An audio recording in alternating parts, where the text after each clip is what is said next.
Hey y'all, this is Beverly from Untypeified. Doing one of my first few videos in a while. What we used to do is actually post video reflections on some articles we may have read or some music videos we've seen and kind of how we feel the rhetoric of that author, whether it be an author of an article, author of a song, artist of a song, anything like that. And then we express our reflection on it.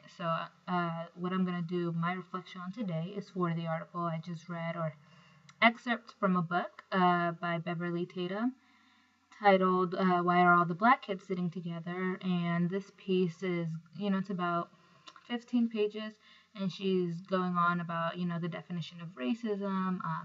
And in short, the article, she gives a definition of racism that she agrees with, as well as a few other definitions of racism that she doesn't necessarily believe is a full umbrella of it.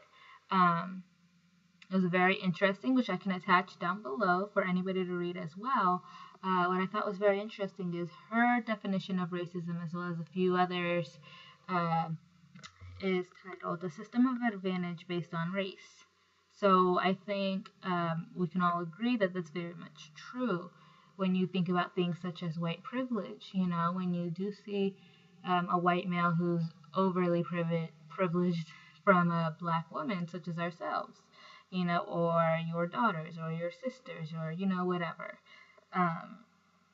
And a lot of the time that system I may be more educated. I may have, more cultural awareness or shared more experiences in the world. But if you're going to sit me next to a white guy, 9 times out of 10, he's going to get the position based off of physical appearances and how comfortable people feel. And she goes into that, and Beverly Tatum goes into that in the article as well a little bit when she notes that, she's talking about how racism affects people differently, and even when it comes down to people within the black race, people are affected by racism differently, which I agree with. And she says, she's had it a little bit easier because she is light-skinned, she's educated, she's a Christian, heterosexual, African American woman, which may make people feel a bit more comfortable. And I can agree with that because I do feel sometimes that happens to me as well. After a discussion I had with somebody, and it's funny the things people will say to you when they feel that you are a safe buffer, and it's not funny. I don't know, for lack of a better word, it's kind of disturbing that people, when people feel it's okay to tell you these things, and it's kind of an eye-opener as to how people really feel about, the black race, and it's sad. It is. It is very sad to see that the world still sees us like that in 2014. Let's see. And that's essentially what the article is about. She ends up with the article talking about we have to be able to talk about it in order to change it, which I 100% agree with. I think we can't change the way people see us, either as black women or as a black race or as a Latino race or as a another minority race. People are, nothing's going to change until we discuss it and until we feel comfortable discussing it, which we're not going to. You're going to feel uncomfortable in order to feel comfortable. And I think what hits home with her rhetoric in this article is the way she writes it.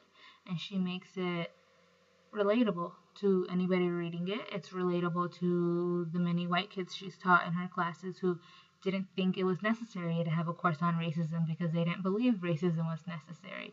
Or for the kids who couldn't believe that Cleopatra was black because she was beautiful. There's no way she could be black, or that there's no black authors because they've never read a book by a black author.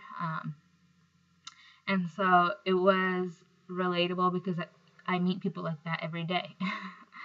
And it seems shocking, I think, to read it on paper until I think about it. And I'm saying, it's not that shocking. I see people like that, and it's disappointing. And I think articles like this and her rhetoric are helping kind of show what's going on and illustrate what's going on, and is used as a tool and as an instrument to steer the conversation in the right place, to make these changes like we need.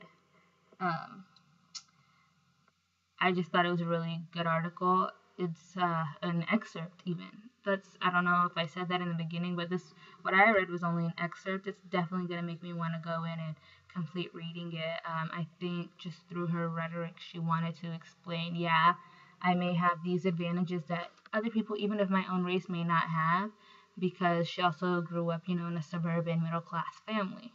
That's still a lot than, some maybe white lower class people may have, and she realizes that, and she puts that in her article, which I think is interesting to note, because she's not just saying, I'm a black woman and I'm going through this because of white privilege and racism, but no, she knows it is set up like that because it's a systemic and institutional problem, and it's something that we can change. How can we change that? By having these conversations.